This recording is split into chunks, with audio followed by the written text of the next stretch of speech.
দ্বিতীয় অধ্যায় আল্লাহর প্রতি বিশ্বাস। প্রথম পাঠ আল কোরআনের আলোকে আল্লাহ তাআলার পরিচয়।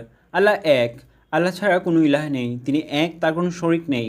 সার্বভৌমত্ব তার, প্রশংসাও তার এবং তিনি সকল বিষয়ে ক্ষমতা রাখেন।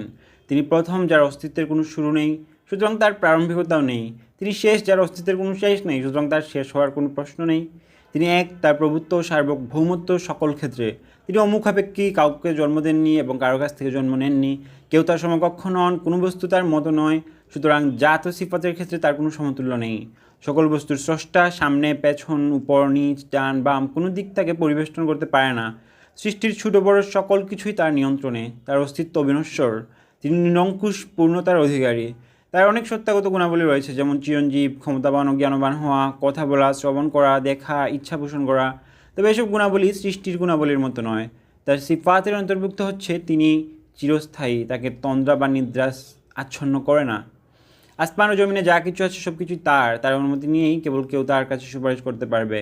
তিনি সামনে ও পেছনে যা আছে সব কিছু জানেন, কোনো বস্তু তার ইলমকে পরিবেষ্টন করতে পারে না। তবে তিনি যতটুকু চান, তার কুরসি আকাশ জমিন পরিবেষ্টিত এই উভয় জগতের রক্ষণাবেক্ষণ তাকে ক্লান্ত করে না, তিনি মহান, শ্রেষ্ঠ। দ্বিতীয় পাঠ আল্লাহর সকল সৃষ্টির রব এবং বান্দার উপর আল্লাহর অধিকার।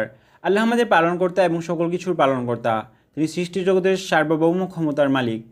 এই রুবুবিয়াতের মধ্যে তার কোনো শরিক নেই। তার সার্বভৌমত্ব সম্পর্কে তিনি নিজেই ঘোষণা করেছেন, সকল প্রশংসা আল্লাহর, যিনি রাব্বুল আলামিন। ফাতিহা 1। তিনি আরও বলেছেন, আপনি বলুন আসমান জমিনের পালনকর্তাকে, বলুন আল্লাহ। রাদ 16।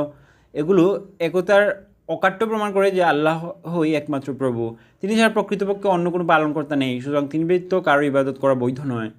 সকল ইবাদতের হক একমাত্র তাঁরই।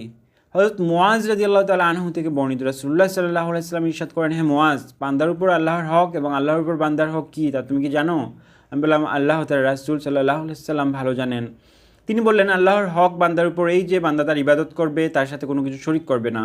আর বান্দার হক আল্লাহর উপর এই যে তিনি যেন ওই ব্যক্তিকে আযাব না দেন যে তার সাথে কোনো শরিক করে না। বুখারী ও মুসলিম। তৃতীয় পাঠ আল্লাহ তাআলাই একমাত্র বিধানদাতা। আমাদের কথা জানা উচিত যে শরীয়ত এমন বিষয়গুলোর নাম যা আল্লাহ আমাদের জন্য নির্ধারণ করেছেন। আল্লাহ রাব্বুল আলামিন বলেন, দিনের ওই সকল বিষয় তোমাদের জন্য বিধান করেছেন যা দ্বারা তিনি নির্দেশ দিয়েছেন। সূরা 13। তার সার কথা ছিল নবী করিম সাল্লাল্লাহু আলাইহি সাল্লাম থেকে প্রমাণিত সহজে সম্পাদনযোগ্য পন্থা। সেই হিসেবে আল্লাহর পক্ষ থেকে তিনিও বিধানদাতা। আর আল্লাহই হলেন আমাদের জন্য দিনদাতা। সুতরাং আদিষ্ট বিষয় তাই যা আল্লাহ ও রাসূল নির্দেশ দিয়েছেন, নিষিদ্ধ বিষয় তাই যা আল্লাহ ও রাসূল সাল্লাল্লাহু আলাইহি ওয়াসাল্লাম নিষেধ করেছেন। যেমন ইরশাদ হচ্ছে, তাদের বিরুদ্ধে লড়াই করে যারা আল্লাহ পরকালে ঈমান আনে না এবং আল্লাহ ও তার রাসূল সাল্লাল্লাহু আলাইহি ওয়াসাল্লাম যা হারাম করেছেন তা তারা হারাম মনে করে না। তাওবা 29। সিদ্ধান্ত তাই যা আল্লাহ ও রাসূল সাল্লাল্লাহু আলাইহি ওয়াসাল্লাম সিদ্ধান্ত দিয়েছেন। আল্লাহ তাআলা ইরশাদ করেন, আল্লাহ এবং রাসূল কোনো সিদ্ধান্ত প্রদান করলে কোনো ঈমানদার নরনারীর কোনো এখতিয়ার থাকে না। আহজাব 36। শরীয়তদাতা প্রকৃতপক্ষে আল্লাহ এবং আল্লাহর পক্ষ থেকে মহানবী সাল্লাল্লাহু আলাইহি সাল্লাম আমাদের জন্য শরীয়ত প্রবর্তন করেছেন। আমাদের এই শরীয়ত পূর্ববর্তী সকল শরীয়তের রহিতকারী সর্বশেষ শরীয়ত।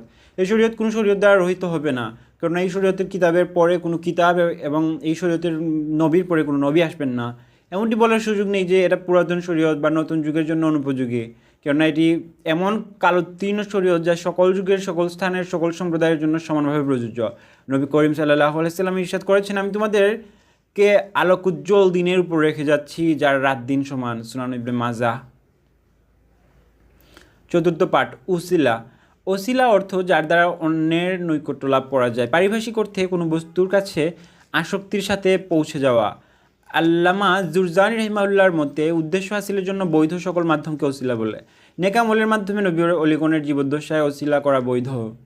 তাওয়াসসুল অর্থ হলো অলি ও নেক বান্দাদের দোয়া কামনা করা। আল্লাহ তাআলা ইরশাদ করেন, হে ইমানদারগণ, আল্লাহকে ভয় করো এবং তার কাছে ওসিলা তালাশ করো। সূরা মাইদা 35।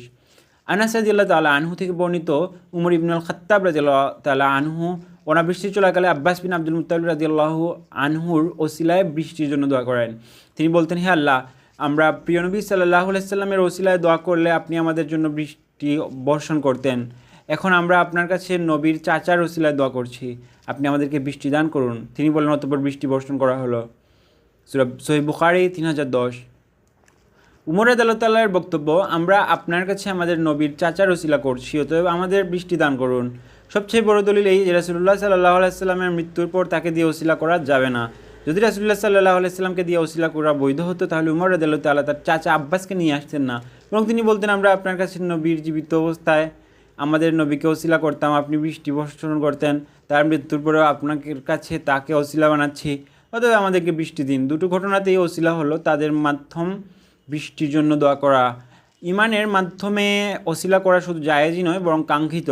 যেমন আল্লাহ তাআলা বলেন, হে আমাদের রব, আমরা ইমান এনেছি, অতএব আমাদের পাপসমূহ ক্ষমা করে দিন এবং আমাদেরকে জাহান্নামের আগুন থেকে বাঁচান। নেক আমলের মাধ্যমে ওসিলা করা যাবে। যেমন 3 গুহাবাসী যখন তাদের উপর একটি বড় ধরনের পাথর এসে পড়ল, তখন তারা নিজ নিজ নেক আমলের ওসিলা করে দোয়া করেছিল। সহিহুল বুখারী 2272। অমুকের সম্মান বা অমুকের অধিকার দিয়ে ওসিলা করা বৈধ নয়। রাসূল কারীম সাল্লাল্লাহু আলাইহি সাল্লামের প্রতি সাহাবীদের গভীর ভালোবাসা, তার প্রতি তাদের সম্মান এবং তার মর্যাদার বিষয়ে তাদের অবগতি থাকা সত্ত্বেও কোনো সাহাবী রাসূল সাল্লাল্লাহু আলাইহি সাল্লামের মর্যাদার মাধ্যমে ওসিলা করেছেন মর্মে কোনো প্রমাণ নেই। আল্লামা কাসানি বাদাইউস সানায়ে গ্রন্থে বলেছেন, একজন লোকের জন্য এটা মাকরু যে সে তার দোয়া করবে আমি আল্লাহর নবীগণ রাসূলগণ এবং অমুকের হক ও অধিকার নিয়ে দোয়া করছি।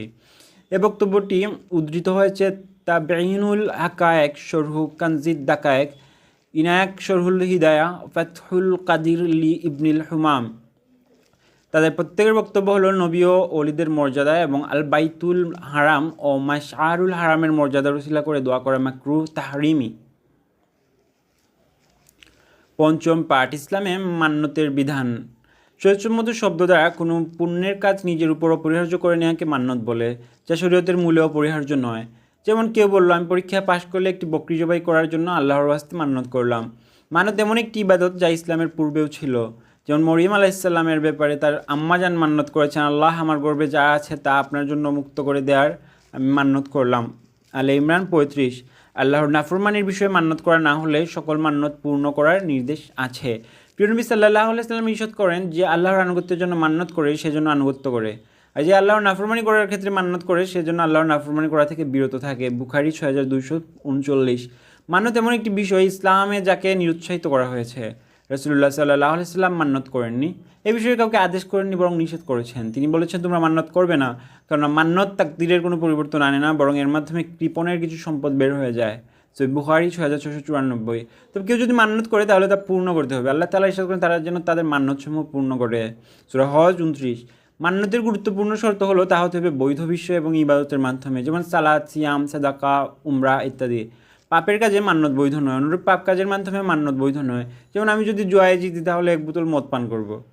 আর যে মান্যত পূর্ণ করতে অপারগ হয় তার উপর কাফফারা ওয়াজিব, আর তা হলো শপথের কাফফারার ন্যায়।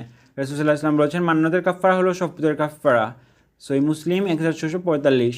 আর শপথের কাফফারা হলো 10 জন মিসকিনকে খাওয়ানো অথবা তাদের পোশাক দেওয়া অথবা একজন দাসকে মুক্ত করা। যে ব্যক্তি এতে সক্ষম হবে না সে 3 দিন সাওম পালন করবে।